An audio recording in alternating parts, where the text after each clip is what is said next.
Una cruda y fría mañana del invierno de 1837 me desperté al sentir que alguien me tiraba del hombro.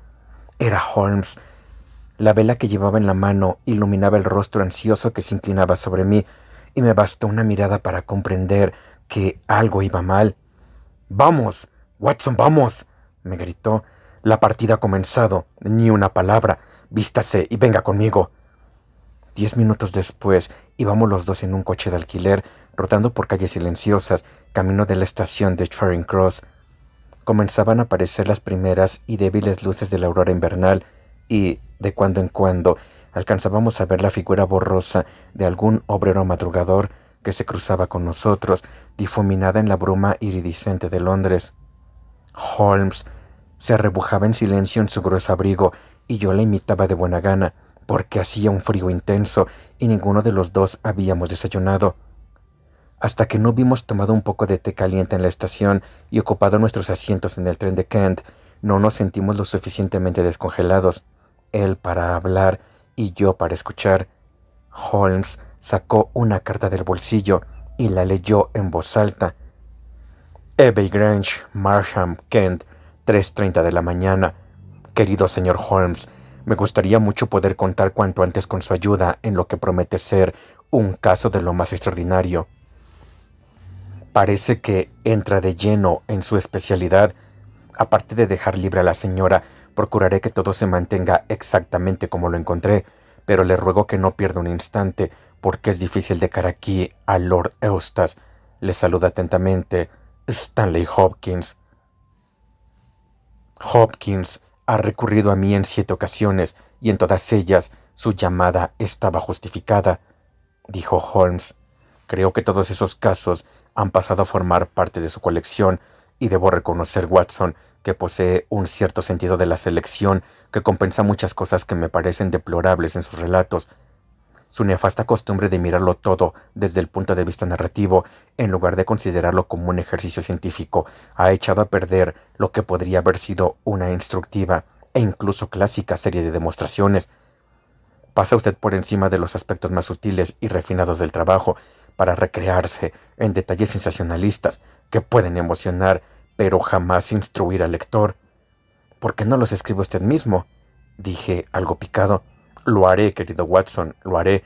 Por el momento, como sabe, estoy demasiado ocupado, pero me propongo dedicar mis años de decadencia a la composición de un libro de texto que compendie en un solo volumen todo el arte de la investigación. La que tenemos ahora entre manos parece ser un caso de asesinato». «Entonces, ¿cree usted que ese Sir Eustace está muerto?». «Yo diría que sí. La letra de Hopkins indica que se encuentra muy alterado, y no es precisamente un hombre emotivo. Sí, me da la impresión de que ha habido violencia y que no han levantado el cadáver en espera de que lleguemos a examinarlo. No me llamaría por un simple suicidio. En cuanto a eso de dejar libre a la señora, parece como si se hubiera quedado encerrada en una habitación durante la tragedia. Vamos a entrar en las altas esferas, Watson. Papel crujiente, monograma, EB, escudo de armas, casa con nombre pintoresco. Creo que el amigo Hopkins estará a la altura de su reputación y nos proporcionará una interesante mañana. El crimen se cometió anoche, antes de las 12. «¿Cómo puede saber eso?». «Echando un vistazo al horario de trenes y calculando el tiempo. Primero hubo que llamar a la policía local. Esta se puso en comunicación con Scotland Yard. Hopkins tuvo que llegar hasta allí y luego me hizo llamar a mí. Todo eso ocupa buena parte de la noche. Bien, ya llegamos a la estación de Chertsey y pronto saldremos de dudas». Un trayecto en coche de unas 2 millas por estrechos caminos rurales nos llevó hasta la puerta exterior de un amplio jardín que nos fue franqueada por un anciano guardés cuyo rostro macilento reflejaba los efectos de algún terrible desastre. La avenida de acceso a la mansión atravesaba un espléndido parque entre hileras de añosos olmos y terminaba ante un edificio bajo y extenso, con una columnata frontal que recordaba el estilo de Palladio. Saltaba a la vista que la parte central, toda cubierta de hiedra, era muy antigua, pero los grandes ventanales demostraban que se habían realizado reformas en tiempos modernos, y un ala de la mansión parecía completamente nueva. La puerta estaba abierta, y en ella nos aguardaba la figura juvenil del inspector Stanley Hopkins, con su rostro despierto y sagaz.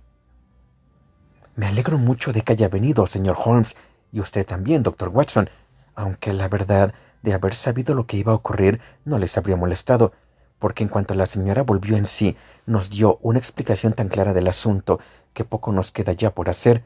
¿Se acuerda usted de la banda de ladrones de Lewisham? ¿Quiénes? ¿Los tres Randall? Exacto, el padre y dos hijos. Han sido ellos, no cabe la menor duda. Hace 15 días dieron un golpe en Sydenham y fueron vistos e identificados. Hace falta mucha sangre fría para dar otro golpe tan pronto y tan cerca, y esta vez les va a costar la horca. ¿Así que Sir Eustace está muerto? Sí, le aplastaron la cabeza con su propio atizador de chimenea. Según me ha dicho el cochero, se trata de Sir Eustace Brackenstall. Exacto, uno de los hombres más ricos de Kent. Lady Brackenstall se encuentra en la sala de estar. La pobre mujer ha sufrido una experiencia espantosa. Cuando la vi por primera vez, parecía medio muerta. Creo que lo mejor será que la vea usted y escuche su versión de los hechos. Luego examinaremos juntos el comedor. Lady Brackenstall no era una persona corriente. Pocas veces he visto una figura tan elegante, una presencia tan femenina y un rostro tan bello. Era rubia, de cabellos dorados y ojos azules, y no cabe duda de que su cutis habría presentado la tonalidad perfecta que suele acompañar a estos rasgos, de no ser porque su reciente experiencia la había dejado pálida y demacrada. Sus sufrimientos habían sido tanto físicos como mentales, porque encima de un ojo se le había formado un tremendo chichón de color violáceo que su doncella, una mujer alta y austera, mojaba constantemente con agua y vinagre. Yacía tendida de espaldas sobre un diván con aspecto de total agotamiento, pero en cuanto nosotros entramos en la habitación, su mirada rápida y observadora y la expresión de alerta de sus hermosas facciones nos hicieron comprender que la terrible experiencia no había quebrantado ni su ingenio ni su valor. Estaba envuelta en una amplia bata de colores azul y plata, pero a su lado, sobre el diván, colgaba un vestido de noche negro con lentejuelas. Ya le he contado todo lo que sucedió, señor Hopkins, dijo con voz cansada. ¿No puede usted repetirlo por mí? Bien, si usted cree que es necesario, explicaré a estos caballeros lo ocurrido. ¿Han estado ya en el comedor? Me ha parecido mejor que oyeran primero su historia, señora. Me sentiré mucho mejor cuando haya arreglado usted todo esto. Es horrible pensar que todavía sigue ahí tirado. La mujer sufrió un estremecimiento y se cubrió el rostro con las manos. Al hacerlo, la manga de su bata se deslizó hacia abajo, dejando al descubierto el antebrazo. Holmes dejó escapar una exclamación. Señora, ¿tiene usted más heridas? ¿Qué es esto? Dos marcas de color rojo intenso resaltaban sobre el blanco y bien torneado brazo. Lady Brackenstall se apresuró a cubrirlo. No es nada. No tiene nada que ver con el espantoso suceso de anoche. Si usted y su amigo hacen el favor de sentarse, les contaré todo lo que pueda. Soy la esposa de Sir Eustace Brackenstall. Nos casamos hace aproximadamente un año. Supongo que no tendría sentido tratar de ocultar que nuestro matrimonio no ha sido feliz. Me temo que todos nuestros vecinos se lo dirían, aunque yo intentara negarlo. Tal vez parte de la culpa sea mía. Me crié en el ambiente más libre y menos convencional de Australia del Sur, y esta vida inglesa, con sus protocolos y su etiqueta, no va conmigo. Pero la principal razón era un hecho conocido por todos, que Sir Eustace era un borracho empedernido. Pasar una hora con un hombre así ya resulta desagradable. ¿Se imagina lo que puede representar para una mujer sensible y cultivada verse atada a él día y noche? Defender la validez de un matrimonio así es un sacrilegio, un crimen, una infamia. Les aseguro que estas monstruosas leyes suyas acabarán atrayendo una maldición sobre su país. El cielo no consentirá que perdure tanta maldad. Se incorporó por un instante, con las mejillas encendidas y los ojos despidiendo fuego bajo el terrible golpe de la frente, pero la mano firme y cariñosa de la austera doncella le colocó de nuevo la cabeza sobre la almohada y el arrebato de furia se diluyó en apasionados sollozos. Por fin pudo continuar.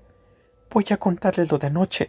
Seguramente ya sabrán que en esta casa toda la servidumbre duerme en el ala moderna. En este bloque central vivimos nosotros. La cocina está en la parte de atrás y nuestro dormitorio arriba. Teresa, mi doncella, duerme encima de mi habitación. No hay nadie más en esta parte de la casa y ningún ruido podría despertar a los que están en el ala más apartada.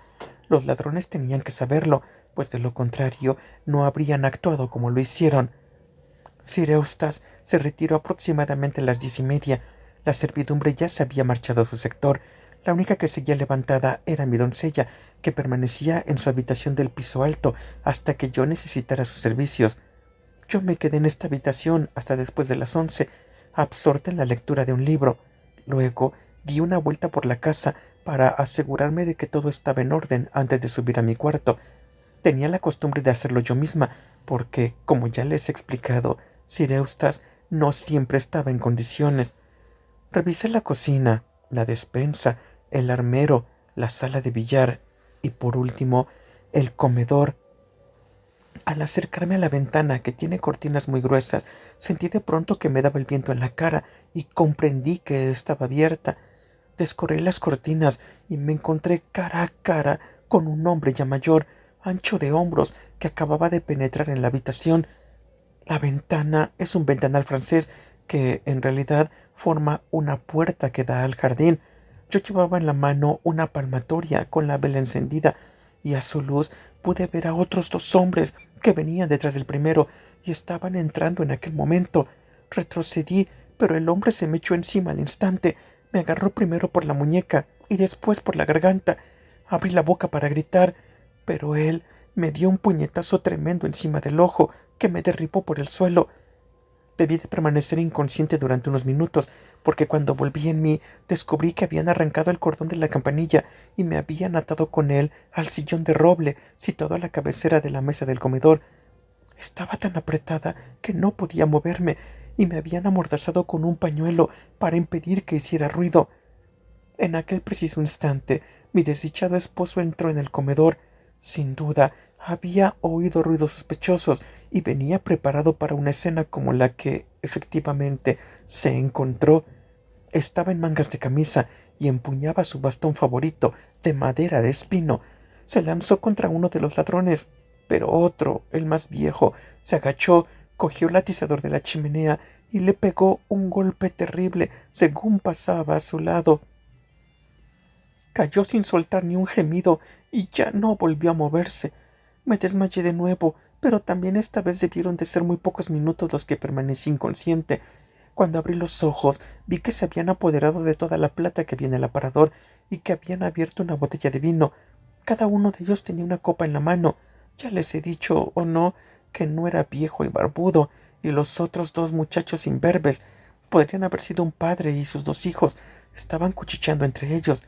Luego se acercaron a mí y se aseguraron de que seguía bien atada, y por fin se marcharon, cerrando la ventana al salir.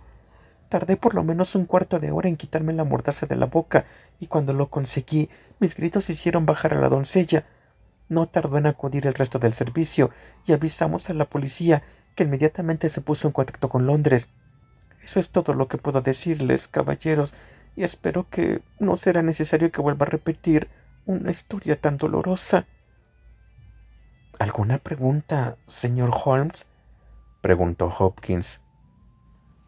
No quiero abusar más de la paciencia y el tiempo de Lady Brackenstall, dijo Holmes, pero antes de pasar al comedor me gustaría oír lo que pueda usted contarnos, añadió, dirigiéndose a la doncella.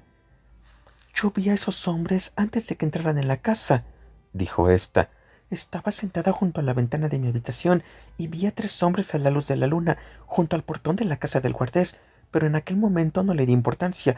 Más de una hora después oí gritar a la señora y bajé corriendo, encontrándola como ella dice, pobre criatura, y al señor en el suelo, con la sangre y los sesos desparramados por todo el comedor. Cualquier otra mujer se habría vuelto loca, allí atada y con el vestido salpicado de sangre, pero a la señorita Mary Fraser de Adelaida nunca le faltó valor, y Lady Brackenstall de Abbey Grange no ha cambiado de manera de ser. Creo, caballeros, que ya la han interrogado bastante, y ahora se va a retirar a su habitación con su vieja Teresa para tomarse el descanso que tanto necesita. Con ternura maternal, La sombría mujer pasó el brazo alrededor de los hombros de su señora y la ayudó a salir de la habitación. Lleva con ella toda la vida, dijo Hopkins. La cuidó de pequeña y vino con ella a Inglaterra cuando partieron de Australia, hace año y medio. Se llama Teresa Wright y ya no se encuentran doncellas de su clase. Por aquí, señor Holmes, haga el favor. Del expresivo rostro de Holmes había desaparecido toda señal de interés y comprendí que, al esfumarse el misterio, el caso había perdido todo su encanto. Todavía faltaba practicar una detención, pero ¿qué tenían de especial aquellos vulgares maleantes para que él se ensuciara las manos con ellos? Un especialista en enfermedades raras y difíciles que descubriera que le han llamado para tratar un sarampión experimentaría una desilusión semejante a la que yo leí en los ojos de mi amigo. Aun así, la escena que nos aguardaba en el comedor de Abbey Grange era lo bastante extraña como para atraer su atención y despertar de nuevo su apagado interés. Se trataba de una habitación muy espaciosa y de techo muy alto, como artesonado con roble tallado, revestimiento de paneles de roble y un notable surtido de cabezas de ciervo y armas antiguas adornando las paredes. En el extremo más alejado de la puerta se encontraba el ventanal francés del que habíamos oído hablar. A la derecha, 3 ventanas más pequeñas llenaban la estancia de fría luz invernal. A la izquierda había una chimenea ancha y profunda, con una enorme repisa de roble. Junto a la chimenea había un pesado sillón, también de roble, con travesaños en la base. Entrelazado en los espacios de la madera había un grueso cordón de color escarlata, atado con fuerza a ambos extremos del travesaño de abajo. Al desatar a la señora, había aflojado el cordón, pero los nudos que la sujetaban al sillón seguían intactos. En estos detalles no reparamos hasta más adelante, porque por el momento toda nuestra atención había quedado concentrada en el espantoso objeto que yacía sobre la alfombra de piel de tigre extendida delante de la chimenea. Dicho objeto era el cadáver de un hombre alto y bien constituido, de unos 40 años de edad. Estaba caído de espaldas, con el rostro vuelto hacia arriba y los blancos dientes asomando en una especie de sonrisa entre la barba negra y bien recortada. Tenía las manos cerradas y levantadas por encima de la cabeza, empuñando un grueso bastón de madera de espino. Sus facciones morenas, atractivas y aguileñas estaban retorcidas en un espasmo de odio vengativo que le daba a su muerto rostro una horrible expresión demoníaca. Parecía evidente que se encontraba en la cama cuando percibió que algo ocurría, ya que vestía una camisa de noche con muchos bordados y perifollos, y sus pies descalzos asomaban bajo los pantalones. La cabeza presentaba una herida espantosa y toda la habitación daba testimonio de la ferocidad salvaje del golpe que lo había derribado. Caído junto a él se veía un pesado atizador de hierro, curvado por la fuerza del golpe. Holmes examinó el instrumento y el indescriptible destrozo que había ocasionado. «Este viejo Randall tiene que ser un hombre muy fuerte», comentó. «Sí», dijo Hopkins, «tengo algunos datos suyos y es un tipo de cuidado. No debería resultar difícil echarle el guante. Ni lo más mínimo. Le anduvimos buscando durante algún tiempo y llegó a decirse que había huido a América. Pero ahora que sabemos que la banda está aquí, no hay manera de que se nos escape. Ya hemos dado aviso en todos los puertos de mar y antes de esta noche se ofrecerá una recompensa. Lo que no entiendo es cómo han podido hacer una salvajada semejante, sabiendo que la señora daría su descripción y que nosotros teníamos que reconocerla por fuerza». «Exacto. Lo más lógico habría sido asesinar también a Lady Brackenstall para callarle la boca». «Tal vez no se dieran cuenta de que se había recuperado de su desmayo», aventuré yo. «Parece bastante probable. Si creyeron que seguía inconsciente, no tenían por qué matarla. ¿Qué me dice de este pobre hombre, Hopkins?» «Era un hombre de buen corazón cuando estaba sobrio, pero un verdadero demonio cuando estaba borracho, o mejor dicho, cuando estaba medio borracho, porque casi nunca se emborrachaba hasta el límite. En esas ocasiones parecía poseído por el diablo y era capaz de cualquier cosa. Por lo que he oído, a pesar de su fortuna y de su título, ha estado 1 o 2 veces a punto de cruzarse nuestro camino. Hubo un escándalo que costó bastante acallar, porque se dijo que había rociado de petróleo a un perro y le había prendido fuego. Para empeorar las cosas, se trataba del perro de la señora. Y en otra ocasión le tiró una garrafa a la cabeza a Teresa Wright, la doncella, También entonces se armó un buen lío. En general, y esto que queda entre nosotros, la casa resultará más agradable sin él. ¿Qué mira usted ahora? Holmes se había puesto de rodillas y examinaba con gran interés los nudos del cordón rojo con el que habían atado a la señora. A continuación, inspeccionó concienzudamente el extremo que había quedado roto y deshilachado cuando el asaltante arrancó el cordón.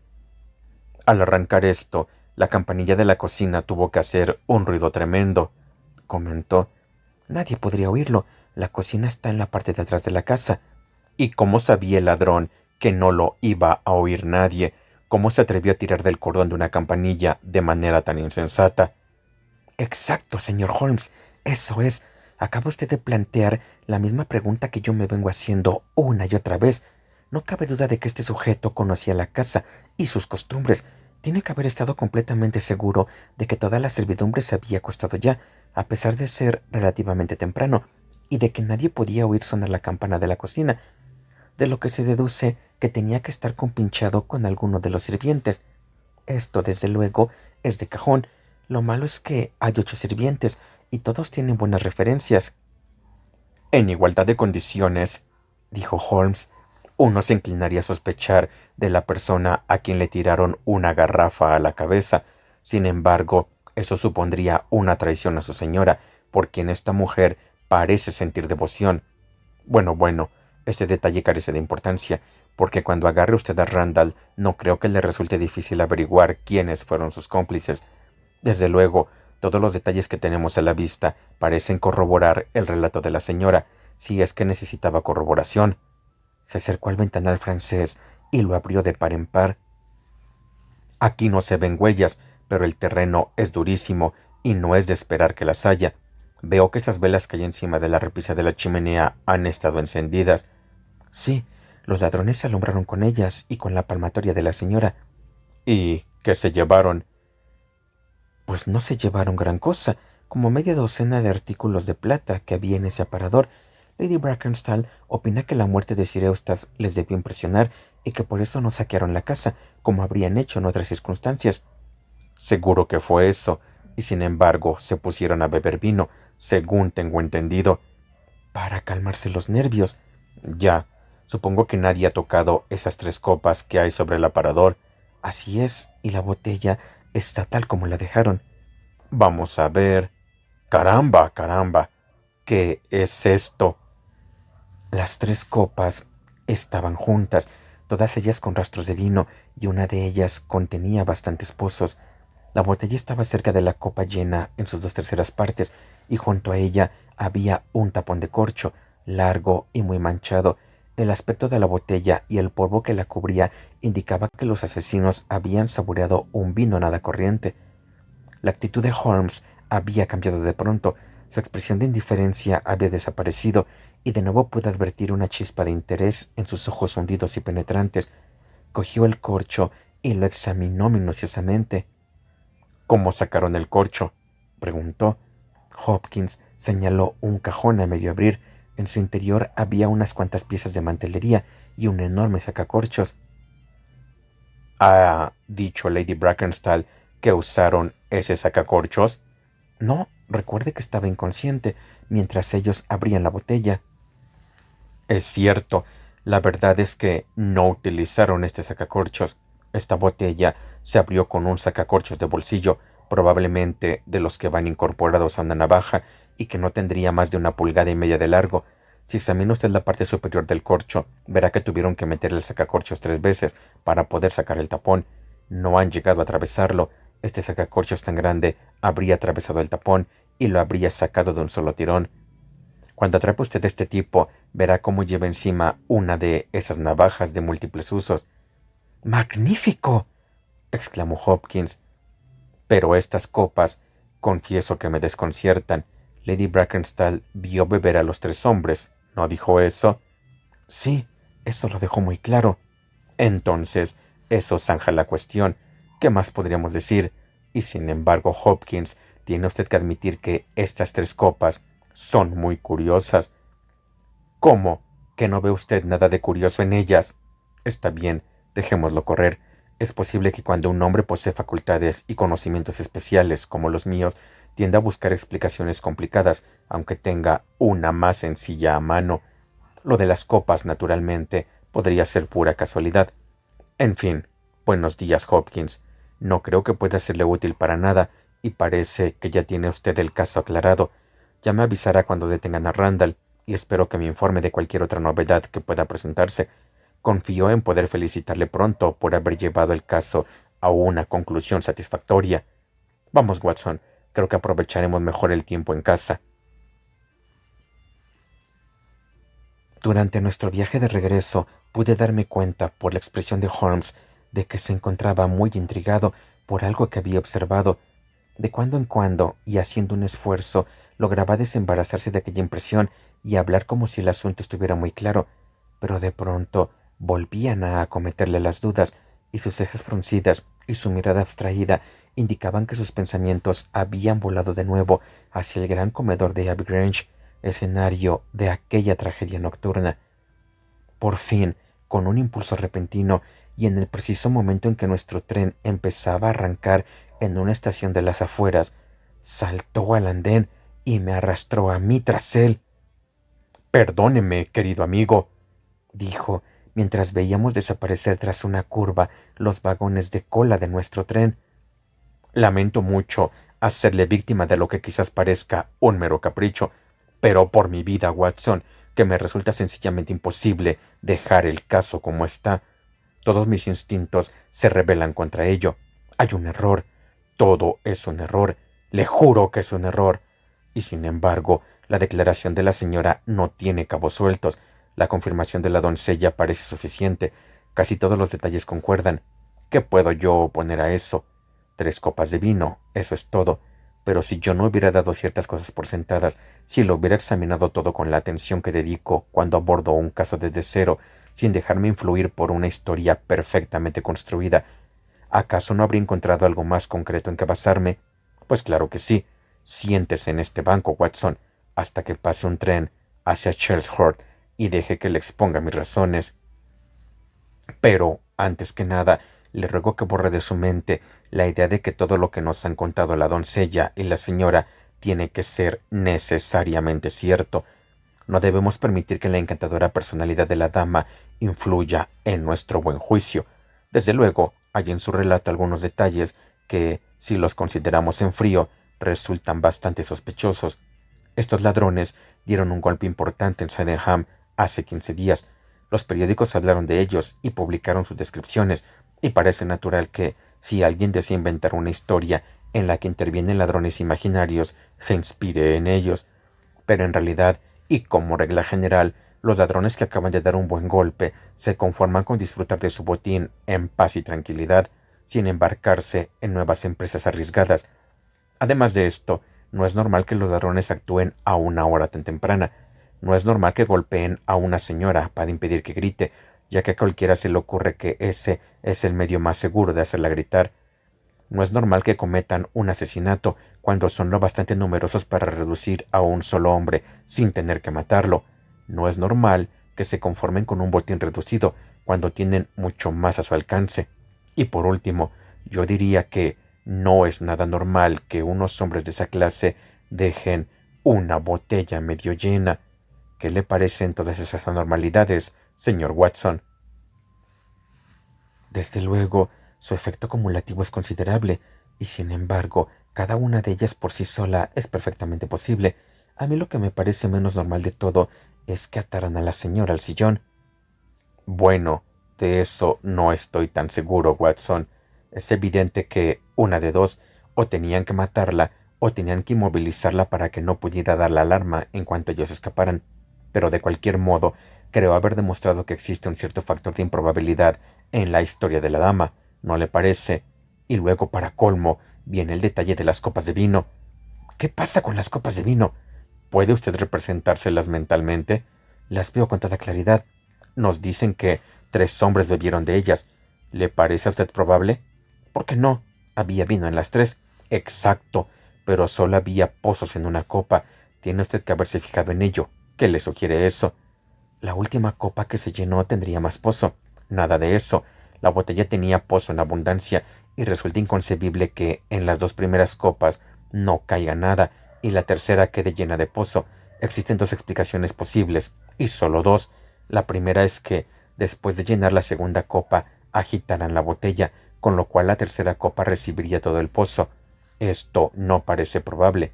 No, estoy seguro de tener razón. ¿Y qué es lo que supone usted? Que solo se utilizaron dos copas y que las heces de ambas se echaron en una tercera copa para dar la falsa impresión de que allí habían estado tres personas.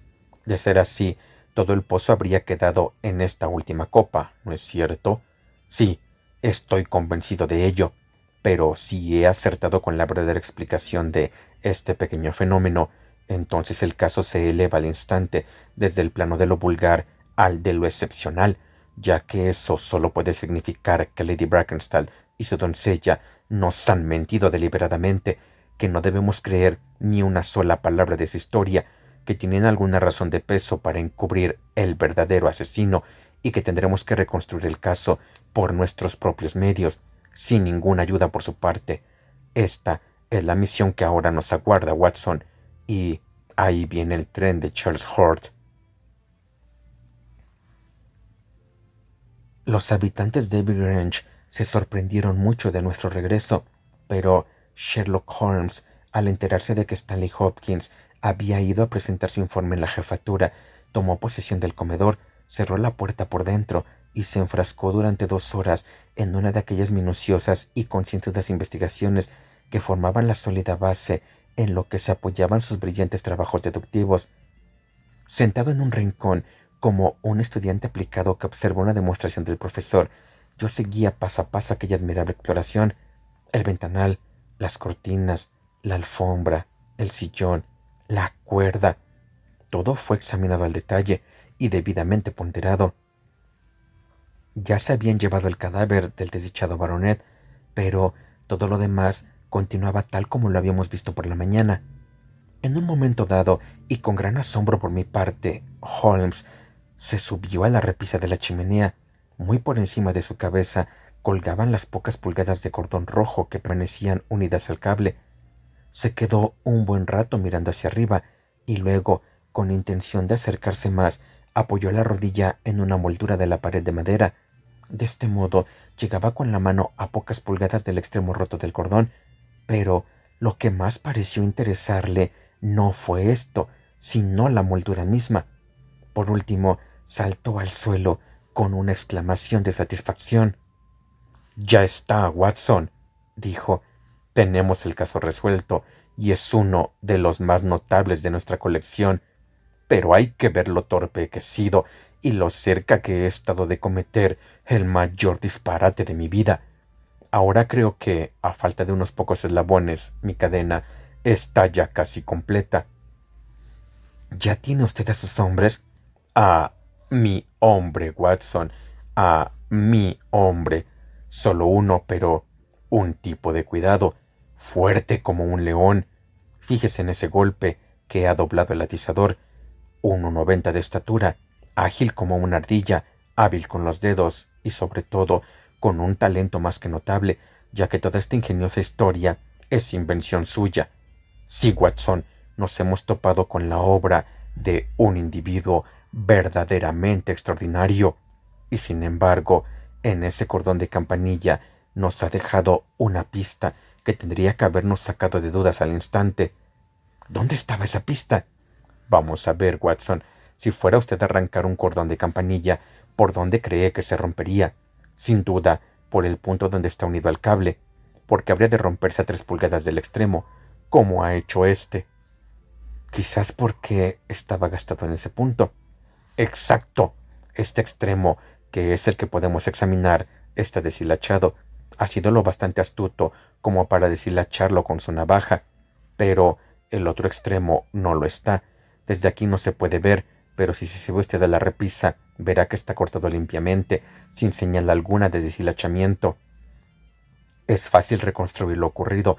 Nuestro hombre necesita una cuerda. No se atreve a arrancarla de un tirón, por temor a dar la alarma al hacer sonar la campanilla. ¿Qué es lo que hace? Se sube a la repisa de la chimenea, pero después Ahí todavía no alcanza bien. Apoya la rodilla en la moldura. Se puede apreciar la huella en el polvo y saca la navaja para cortar el cordón. A mí me han faltado por lo menos 3 pulgadas para llegar al punto del corte, de lo que deduzco que este hombre es por lo menos 3 pulgadas más alto que yo. Fíjese en esa marca en el asiento del sillón de roble. ¿Qué es eso?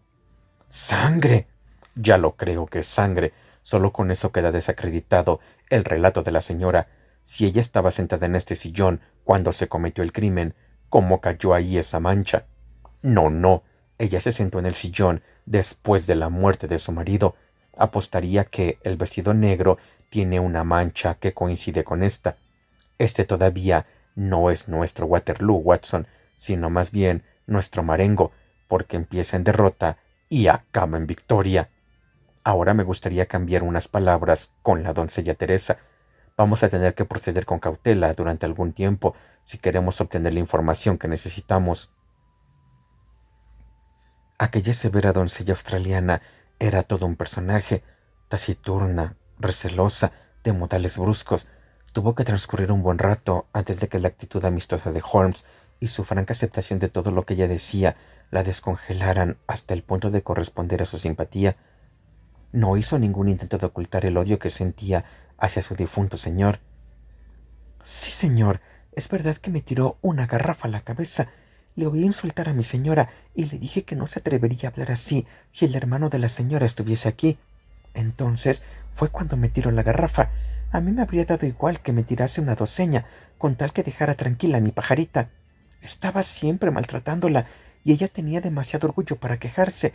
Ni siquiera a mí me contaba todo lo que él le hacía. Nunca me enseñó esas marcas en los brazos que usted vio esta mañana, pero yo sé muy bien que son pinchazos hechos con un alfiler de sombrero. ¡Monstruo traicionero! Que Dios me perdone por hablar así de él, ahora que está muerto, pero si alguna vez ha habido un monstruo en el mundo, ha sido él. Cuando lo conocimos era todo dulzura. Han pasado solo 18 meses, pero a nosotras dos nos ha parecido 18 años. Ella acababa de llegar a Londres. Sí, era su primer viaje, la primera vez que se alejaba de su país. Él la conquistó con su título y su dinero y sus hipócritas modales holindenses. La pobre señora cometió un error y lo ha pagado como ninguna mujer pagó jamás. ¿En qué mes le conocimos? Ya le he dicho que fue nada más llegar a Inglaterra. Llegamos en junio, así que fue en julio. Se casaron en enero del año pasado. Sí, la señora ha vuelto a bajar a la sala de estar y seguro que accederá a recibirle, pero no debe usted exigirle mucho, porque ya ha soportado todo lo que una persona de carne y hueso es capaz de aguantar. Lady Brackenstall se encontraba reclinada en el mismo diván, pero parecía más animada que por la mañana. La doncella había entrado con nosotros y comenzó de nuevo a aplicar paños a la magulladura que su señora tenía en la frente. Espero, dijo la dama, que no habrá venido usted a interrogarme de nuevo. No, Lady Brackenstall, respondió Holmes en su tono más suave. No tengo intención de ocasionarle ninguna molestia innecesaria, y mi único deseo es facilitarle las cosas, porque estoy convencido de que ha sufrido usted mucho. Si quisiera usted tratarme como un amigo y confiar en mí, vería que yo puedo corresponder a su confianza. ¿Qué quiere usted de mí? Que me diga la verdad. Señor Holmes. No, no, Lady Brackenstall, eso no sirve de nada. Es posible que conozca usted mi modesta reputación. Pues bien, me la apostaría toda a que la historia que usted nos contó es pura invención. Tanto la señora como la doncella miraban a Holmes con el rostro empalidecido y los ojos aterrados. —¡Es usted un insolente! —exclamó Teresa. —¿Se atreve a decir que mi señora ha mentido? Holmes se levantó de su asiento. —¿No tiene nada que decirme? —Ya se lo he contado todo. —Piénselo mejor, Lady Brackenstall. ¿No sería preferible ser sincera? Por un instante, el hermoso rostro dio muestras de vacilación, pero enseguida algún nuevo y poderoso proceso mental lo dejó fijo como una máscara. —Le he contado todo lo que sé. Holmes recogió su sombrero y se encogió de hombros. —Lo siento mucho —dijo, y sin pronunciar otra palabra salimos de la habitación y de la casa. El jardín tenía un estanque y hacia él se encaminó mi amigo. Estaba congelado, pero había quedado un único agujero en el hielo para beneficio de un cisne solitario. Holmes se quedó mirándolo y luego se acercó al pabellón de guardia, garabateó una breve nota para Stanley Hopkins y se la dejó al guardés. Puedo acertar o equivocarme, pero tenemos que hacer algo por el amigo Hopkins, aunque solo sea para justificar esta segunda visita, dijo. Todavía no le puedo confiar todas mis sospechas. Creo que nuestro próximo campo de operaciones será la oficina de la línea marítima de Lyda Southampton, que se encuentra al final de Pall Mall, si mal no recuerdo. Hay otra línea de vapores que hace el servicio entre Australia del Sur e Inglaterra, pero consultaremos primero en la más importante. La tarjeta de Holmes nos procuró al instante la atención del gerente y no tardamos en obtener toda la información que mi amigo necesitaba. En junio del 95, solo un barco de esa línea había llegado a un puerto inglés, el Rock of Gibraltar, el más grande y mejor de los transatlánticos. Una consulta a la lista de pasajeros permitió corroborar que en él había viajado la señora Fraser de Adelaida en compañía de su doncella. En aquellos momentos, el barco navegaba rumbo a Australia por aguas situadas al sur del canal de Suez. Los oficiales eran los mismos que en el 95, con una sola excepción. El primer oficial, Jack Croker, había ascendido a capitán y estaba a punto de tomar el mando de su nuevo barco, el Bass Rock, que zarparía de Southampton dentro de 2 días. Residía en Sydenham, pero lo más probable era que se pasara aquella misma mañana por la oficina para recibir instrucciones, de modo que si queríamos podíamos aguardarlo. No, el señor Holmes no deseaba hablar con él, pero sí que le gustaría saber algo más acerca de su historial y su carácter. Su historial era magnífico. No había en toda la flota un oficial que pudiera compararse con él. En cuanto a su carácter, era de absoluta confianza cuando estaba de servicio, pero fuera de su barco era un tipo alocado, temerario, nervioso e irascible, aunque sin dejar de ser leal, honrado y de buen corazón. Esta era, en sustancia, la información con la que Holmes salió de la oficina de la compañía naviera Adelaida Southampton. Desde allí nos dirigimos a Scotland Yard, pero en lugar de entrar, Holmes se quedó sentado en el coche, con las cejas fruncidas, sumido en profundos pensamientos.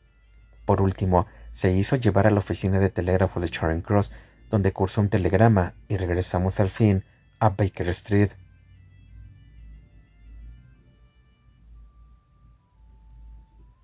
No he sido capaz de hacerlo, Watson, dijo, cuando nos hubimos instalado de nuevo en nuestro cuarto. Una vez cruzada la orden de detención, nada en el mundo habría podido salvarlo. Una o dos veces a lo largo de mi carrera he tenido la impresión de que había hecho más daño yo descubriendo al criminal que éste al cometer su crimen. Así que he aprendido a ser cauto y ahora prefiero tomarme libertades con las leyes de Inglaterra antes que con mi propia conciencia. Es preciso que sepamos algo más antes de actuar. Antes de que anocheciera, recibimos la visita del inspector Stanley Hopkins. Las cosas no le iban muy bien. Holmes, estoy convencido de que es usted un brujo. Le aseguro que a veces pienso que posee usted poderes que no son humanos. Vamos a ver, ¿cómo demonios sabía usted que la plata robada estaba en el fondo de ese estanque? No lo sabía. Pero me dijo que lo inspeccionara. Así que lo encontró, ¿eh? Sí, la encontré. Me alegro mucho de haberle podido ayudar. Pero es que no me ha ayudado. Lo que ha hecho es complicar muchísimo más el asunto. ¿Qué clase de ladrones son estos que roban la plata y luego la tiran al estanque más próximo? No cabe duda de que su proceder es bastante excéntrico. Yo me limité a razonar a partir de la idea de que si la plata la habían robado personas que en realidad no la querían, sino que únicamente la estaban utilizando como pantalla, lo más natural era que procuraran deshacerse de ella lo antes posible. Pero, ¿cómo se le pudo pasar por la cabeza semejante idea? Bueno, me pareció que era posible. Nada más salir por el ventanal francés, tuvieron que encontrarse el estanque, con su tentador agujerito en el hielo, delante de sus mismas narices. ¡Qué mejor escondite que aquel! ¡Ah! Un escondite. Eso es otra cosa, exclamó Stanley Hopkins. Sí, claro. Ahora lo entiendo. Era muy pronto. Había aún gente por los caminos y tuvieron miedo de que alguien los viera con la plata, de manera que le echaron al estanque, con la intención de regresar a por ella cuando no hubiera moros en la costa. Magnífico, señor Holmes. Esto está mejor que esa idea de la pantalla. Seguro. Ha elaborado usted una admirable teoría. No cabe duda de que mis ideas eran completamente disparatadas, pero tiene usted que reconocer que han dado como resultado la recuperación de la plata. Sí, señor, sí. Todo el mérito es suyo. En cambio, yo he sufrido un grave resbalón. ¿Un resbalón? Sí, señor Holmes. La banda de los Randall ha sido detenida esta mañana en Nueva York. Vaya por Dios, Hopkins. Esto sí que parece rebatir su teoría de que anoche cometieron un asesinato en Kent. Es un golpe mortal, señor Holmes, absolutamente mortal. Sin embargo, hay otras cuadrillas de 3 hombres, aparte de los Randall, e incluso podría tratarse de una banda nueva que la policía aún no conoce. Seguro, es perfectamente posible. ¿Cómo? ¿Se marcha usted? Sí, señor Holmes, no habrá descanso para mí hasta que haya llegado al fondo del asunto. Supongo que no tiene usted ninguna sugerencia que hacerme. Ya le he hecho una. ¿Cuál? Bueno, he sugerido la posibilidad de una pantalla. ¿Pero por qué, señor Holmes? ¿Por qué? Ah, esa es la cuestión. Desde luego, pero le recomiendo que piense en esa idea. Puede que descubra que tiene su miga. No se queda a cenar. Está bien, adiós, y háganos saber cómo le va. Hasta después de haber cenado y haber quedado recogida la mesa, Holmes no volvió a mencionar el asunto. Había encendido su pipa y acercado los pies, enfundados en sus zapatillas, al reconfortante fuego de la chimenea. De pronto, consultó su reloj. Espero novedades, Watson. ¿Cuándo? Ahora mismo, dentro de unos minutos. Seguro que piensa usted que me he portado muy mal con Hopkins hace un rato. Confío en su buen juicio. Una respuesta muy sensata, Watson. Tiene usted que mirarlo de este modo. Lo que yo sé es extraoficial. Lo que él sabe es oficial. Yo tengo derecho a decidir por mí mismo, pero él no. Él tiene que revelarlo todo, o se convertiría en un traidor al cargo que ocupa. En caso de duda, preferiría no colocarle en una posición tan penosa, y por eso me reservo lo que sé hasta que haya llegado a una conclusión clara sobre el asunto. ¿Y eso cuándo será? Ha llegado el momento. Va usted a presenciar la última escena de un pequeño e interesante drama. Se oyeron ruidos en la escalera y nuestra puerta se abrió para dejar paso a uno de los ejemplares masculinos más espléndidos que jamás han entrado por ella. Era un hombre joven y muy alto, con bigote rubio, ojos azules, piel tostada por el sol de los trópicos y andares elásticos que demostraban que aquella poderosa estructura era tan ágil como fuerte. Cerró la puerta después de entrar y se quedó de pie con los puños apretados y el pecho palpitando, como tratando de dominar una emoción avasalladora. Siéntese, capitán Crocker. ¿Recibió usted mi telegrama? Nuestro visitante se dejó caer en una butaca y nos miró con ojos inquisitivos. Recibí su telegrama y he venido a la hora que usted indicaba. Me han dicho que ha estado usted hoy en la oficina. No hay manera de escapar de usted. Oigamos ya las malas noticias.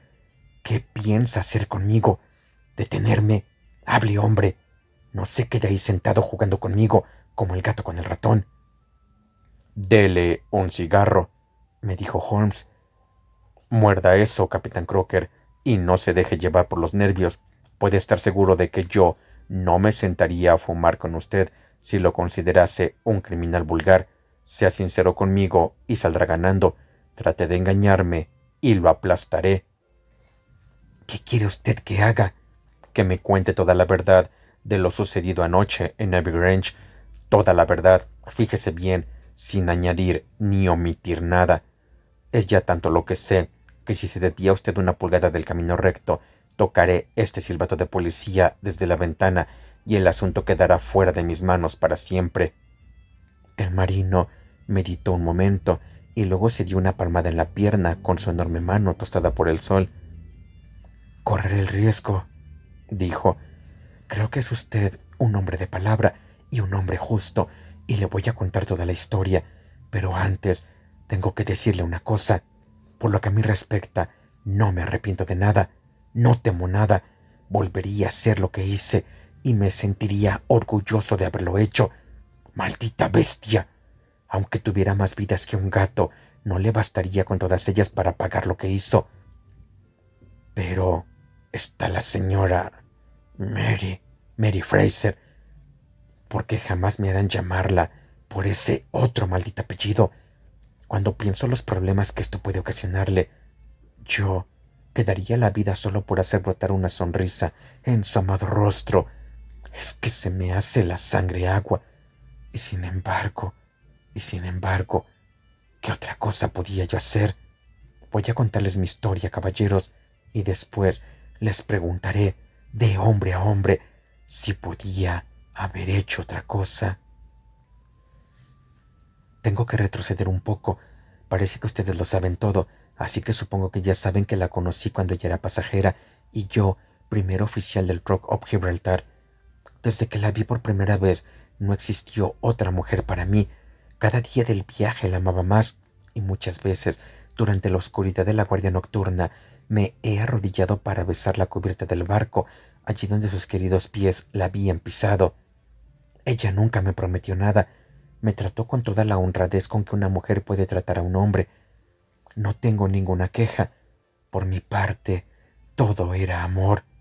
Por la suya, buena camaradería y amistad. Cuando nos separamos, ella era una mujer libre, pero yo ya no podría ser libre jamás. Al regreso de mi siguiente viaje, me enteré de su matrimonio. ¿Y por qué no iba a poder casarse con alguien que quisiera? Título y dinero. ¿A quién iba a sentarle mejor que a ella? Nació para todo lo bello y delicado. Me alegré de su buena suerte y de que no se hubiera echado a perder entregándose a un vulgar marino sin un céntimo. Así es como yo amaba a Mary Fraser.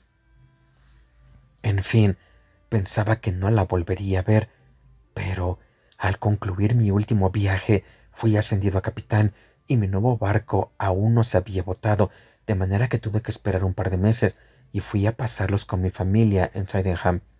Y un día, en un camino rural, me encontré con Teresa Wright, su vieja doncella, que me contó cosas de ella, de él, de todo. Les aseguro, caballeros, que casi me vuelvo loco. Ese perro borracho, atreverse a ponerle la mano encima. Él, que no era digno ni de lamerle los zapatos. Volví a ver a Teresa. Después vi a la propia Mary y la volví a ver por segunda vez. A partir de entonces, ella ya no quiso que siguiéramos viéndonos, pero el otro día recibí el aviso de que mi barco zarparía en una semana y decidí verla una vez más antes de partir. Teresa siempre estuvo de mi parte porque quería a Mary y odiaba a ese canalla casi tanto como yo. Por ella me enteré de las costumbres de la casa. Mary solía quedarse a leer en su salita de la planta baja. Anoche me acerqué hasta allí arrastrándome y arañé el cristal de la ventana. Al principio ella no quería abrirme, pero ahora sé que en el fondo me ama y no fue capaz de dejarme fuera en una noche tan helada. Me susurró que diera la vuelta hasta el ventanal delantero y lo abrió para dejarme pasar al comedor. Una vez más escuché de sus labios cosas que me hicieron hervir la sangre y una vez más maldije a ese bruto que maltrataba a la mujer que yo amaba.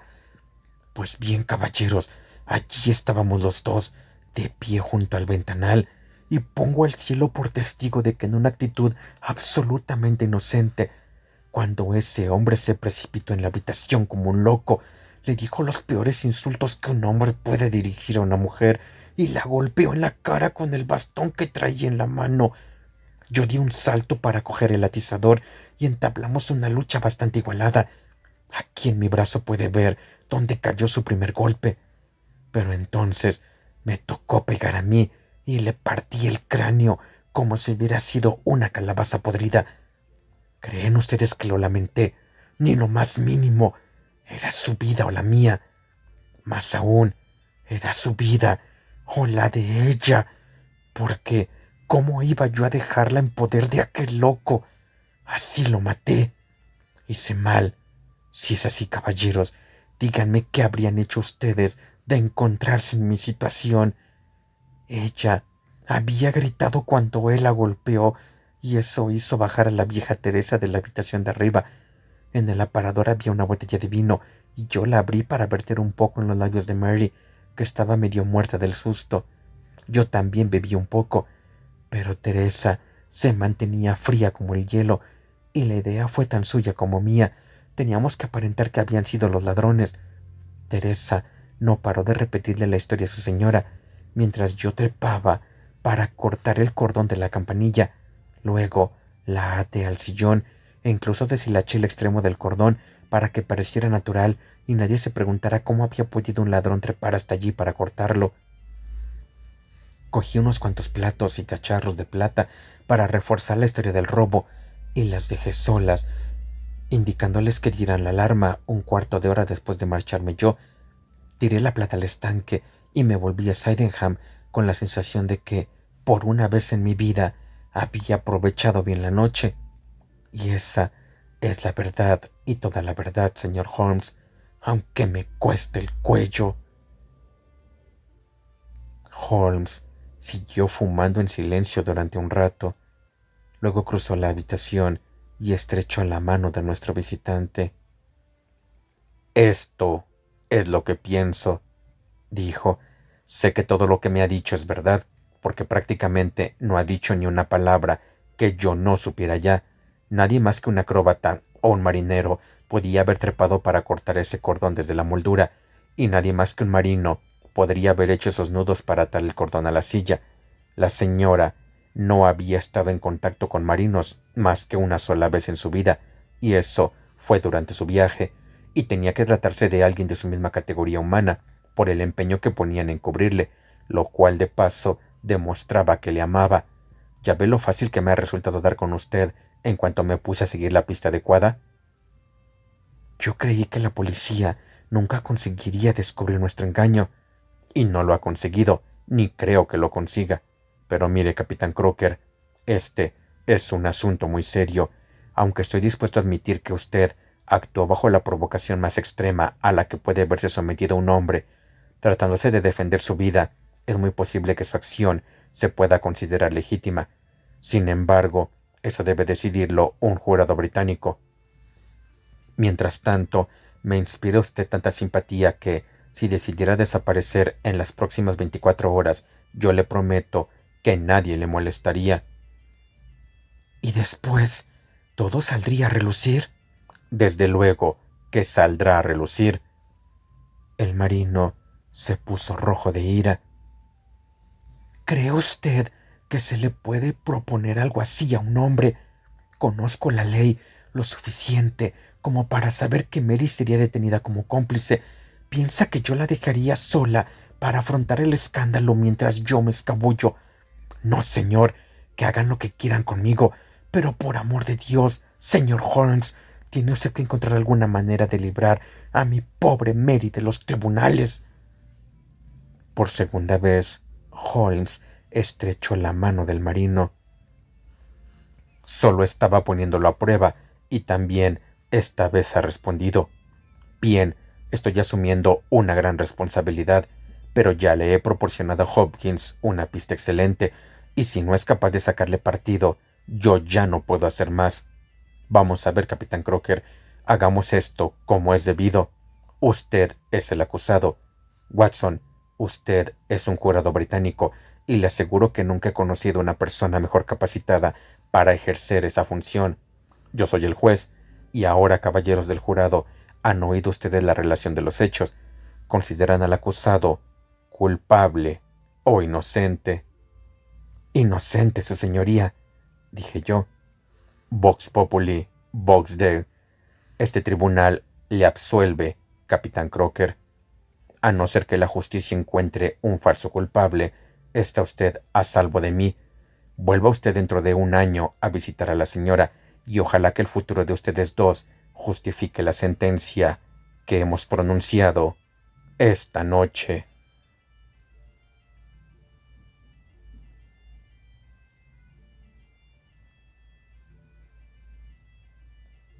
La aventura de Abby Grange.